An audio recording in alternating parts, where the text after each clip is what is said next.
How to download large folders and files from Google Drive without creating a zip file.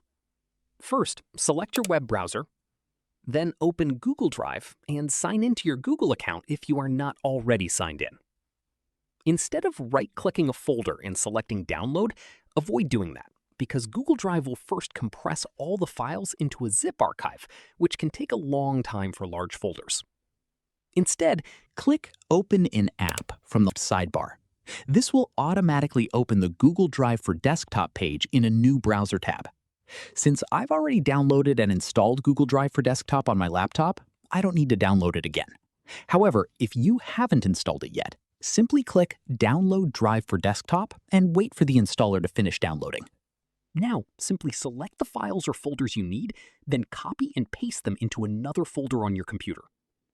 Google Drive will download the files directly instead of creating a zip file first. And that's it. That's the easiest way to download large Google Drive folders without zip files using Google Drive for Desktop.